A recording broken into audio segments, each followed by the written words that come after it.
Waiting for the car salesman guy. Look at all the neat stuff you can get with here. Espresso, coffee, Americano, long espresso, cafe latte, hot chocolate, mocha shot. All those things. Hot water, cream shot. I'm gonna get me a hot cocoa.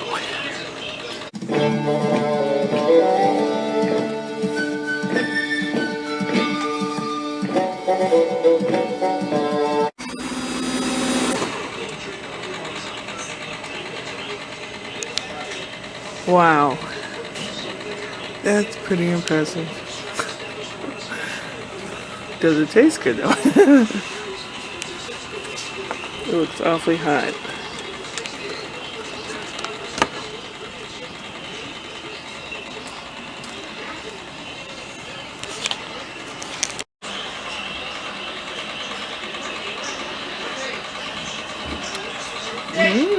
That's tasty. I went San Bernardino, Subaru of San Bernardino, and I was just looking at a Forester. This is a new Forester, and it's in a decent price range, and I test drove it, and I love it, I love it, I love it. It's an all gas, so there's no hybrid to it, but the little screen that it has could be bigger. It's the size of my phone. But, hey. A few moments later. Well, apparently the price tag was $10,000 more than I thought it was. I couldn't read it right. Can't afford it. The guy said he's going to run my credit and see where I am. And if I can afford anything and how much and all that good stuff. Oh well. At least I know I fit in it. San Bernardino has an area that has several car dealers all in the same little block. You can park and walk from one to the other. It was really cold, so I drove from one to the other. But I looked at a Corolla SUV, which I didn't know that they had. Like a crossover. I liked it. Did not have a CD player, but I liked that a lot. And it was a decent price. And Toyotas are fairly decent mechanically done cars. I looked at Subarus, which Subarus still have CD players. And I got in one that was like, well, at the dealer, I didn't realize what the sticker price was because I couldn't see through the dark window that well. I thought it was $10,000 less, and I thought, this is a car, this is a car. And since it had a CD player in it, the salesman was a younger guy, and I said, can I try out the CD player? And I whipped out this techno music, and he goes, yeah, sure. And I go to put it in, and it starts up, boom, ba, boom, ba, boom, ba, boom, and he goes, oh, techno. And he goes, let's crank it up, and we cranked it up, you know. We're jamming to the music, you know. It was pretty decent. I think a person that had lots and lots of money at their disposal, I don't think I could handle that because I have a hard time making up my mind. Decisions. If you can afford this car and that car and this car, which one do you really get? So poverty does help you in that case, that you go for just the things that you absolutely need. I like a good sound system. I like it to be safe. I like it to be inexpensive, and repairs inexpensive. Yeah, right, dream on. It would be nice to have a hybrid. I don't want a real electric car because California's grid system cannot support everybody if they had an electric car. I sat in the Ioniq 5, that's a Hyundai. Wow, what a cool car that was. It was like being in a spaceship. Everything was neat and clean, no extra buttons anywhere. It was very pleasant. It gave you a really serene feeling being in there. A very relaxing feeling. It was a really cool car. Not $51,000 cool. No way. But, yeah, it's interesting.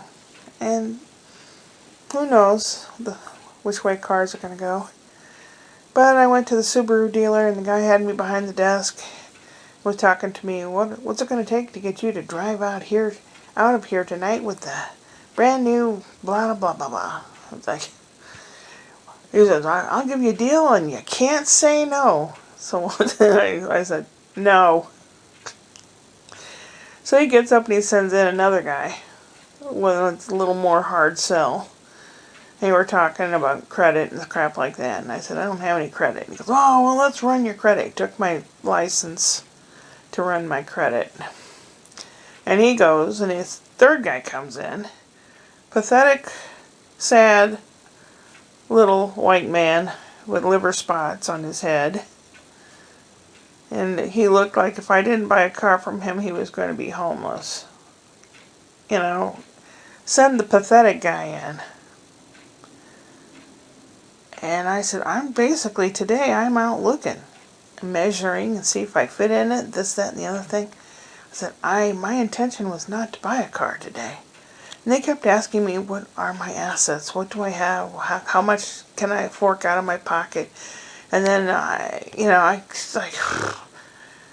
and then can we, lease, you get into a mortgage, not a mortgage, but, a contract and you pay so much a month and for so many years. And I don't want to do that. They said, yeah, well, you've got 2 years or 3 years of, if you do it that way, you've got all this, if the car has a problem, you come in with it. And I'm like, if you lease a car or you have or you're paying on it, you have to have full coverage of insurance. I can't afford that. So if you own your car outright, the minimum needed is liability insurance, which is what I have. So I could have stood up and asked for that guy for my license back, but they must have ran it and see I didn't have any credit at all. I kept telling them, I said, my family, if we wanted something, we saved up and bought it. We didn't use credit cards. When I was a kid, there weren't credit cards. There were credit at different stores, and they had like little charge plates for like the department store or the women's clothing store or something. They didn't have credit cards like they do now, the MasterCard and the Visa and all that. They didn't have them. They did not exist. And bank cards like we have now, they did not exist either. People saved up if they wanted something. And if they entered a mortgage or something, they didn't go the way they do now. So I'm just, I got home and I was kind of upset because, I just don't like all that rigmarole. I wanted to see what was there. I wanted to see if I fit in it. How many inches to the ground was the seat and all that stuff. What the gas mileage is and all. Well, I know what I fit in now, and I know what I don't fit in. So that part's done, except for Ford Explorer, which I'm sure is a lot like my a Ford Escape, which I'm sure is like my Ford Explorer, but a little bit shorter from front to back. But I just have to make a list of the ones that I think are cool, pros and cons. And I think I'll do that. Maybe I'll do that for another video or something once I have the information compiled. And then go out seriously and look. Talk to David, my brother. And he says, we discussed a few things. And so just let me know where you are in the process and all that. And I was telling him what these guys said, like, well, what's it going to take for you to drive away? My car keys, thank you again, my license, goodbye. He said down in Georgia it's about 9 degrees colder than it is here. Except Christmas is supposed to be really cold, like freezing. And here, Christmas is supposed to be 72 degrees Fahrenheit. Weird. It's been real chilly and then all of a sudden it's going to warm up. I do kind of like it cool. Not real cold inside anyway. But cool outside is not bad. Being able to wear sweaters and trousers around and long pants and stuff was kind of nice. But in the summer here, it gets so unbearably hot. You want to peel your skin off. So, I don't know. This will come out on Tuesday. You'll see this on Tuesday. Tomorrow's Whoop Whoop Wednesday. I might pull out a Moldy but Goldie from the past. It's a joke within the last, 12 years that I've been telling jokes on Wednesdays. I've told this joke twice. It's a holiday joke, and it's a Christmas joke. I might tell it tomorrow because I like it. I think it's a funny joke. And I know a lot of people go, oh yeah, I know that joke. But, until you hear it, you might have forgotten about it. And it's fun to tell at Christmas around the table. Or at the office before you leave on Friday or Saturday. Brian works Saturday, which is Christmas Eve. Oh, happy Hanukkah to anyone that observes Hanukkah. It started, when did it start? A few days ago. So we're halfway through it. I do have some acquaintances, some friends in St. Louis that do Hanukkah. Most everybody around here is Merry Christmas. David and I were talking about that. And down in Georgia, he says there are some real ultra-right wing conservatives, like the feed store where he gets horse feed and stuff, that run that place that are like really ultra. And he says they make sure that you know what season it is. Merry Christmas! Like that. I'm like, let's tell him back to have a blessed one. He'd probably appreciate that. A lot of shopkeepers, especially the big black ladies in St. Louis, have a blessed day, have a blessed whatever. That was a big thing in St. Louis. Have a blessed day, have a blessed Christmas. And it is an interesting season. It's a bad season for me, though. For people with depression, Christmas time is bad. If you listen to TV commercials and radio commercials, it's like, buy this for your loved ones or you're nobody. They'll hate you. You gotta do this and you gotta do that to be a mensch at Christmas, I don't like that. I don't like being told that I'm no good unless I do this or unless I do that. I mean, I was in the broadcast industry. Well, I went to school for it, and I used to write commercial copy and all that. So I know what it takes, and I know. And it's real fun writing it and doing commercials. But in all truthfulness, it's kind of like brainwashing. It's not very nice.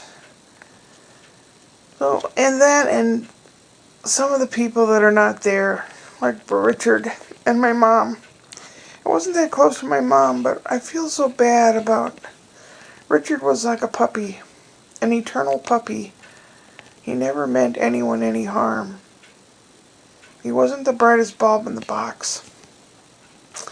His birthday's 2 days after Christmas, and he did not quite make it to his 59th birthday, which was, he was born in 59. So that's a few years ago, and 3-4 years ago. I don't know, and I also felt bad because he was riddled with cancer and died painfully, and I didn't know that either. I thought he was just being a jerk, brothers and sisters. I even made a around the dinner and holiday time vlog, which included a character that spoofed my brother and one that spoofed my mom. And I remember him watching it saying, "Is that supposed to be me?" But I get real sad. And I get lonely.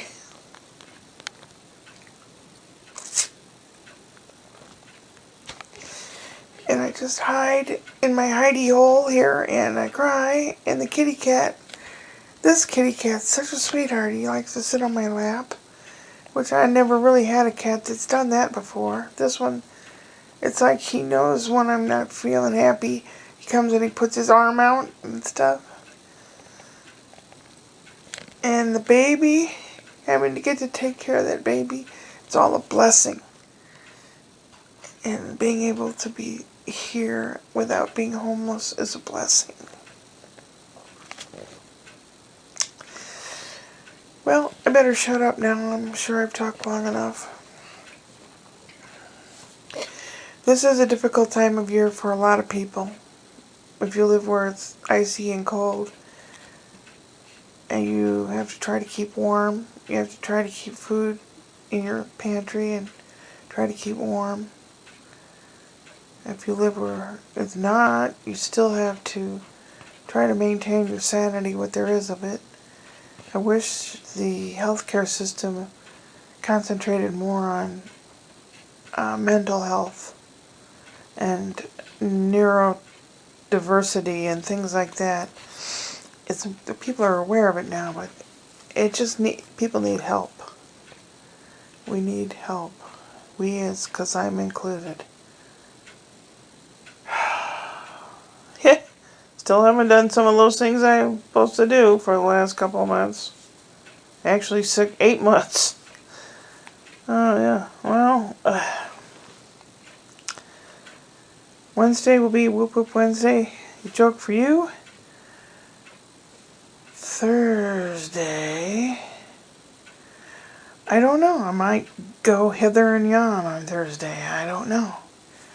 There's some baking things that I've been meaning to try, just for the heck of it. And before Christmas, I'm making donut holes. And a bath is in there. A shower is in there somewhere.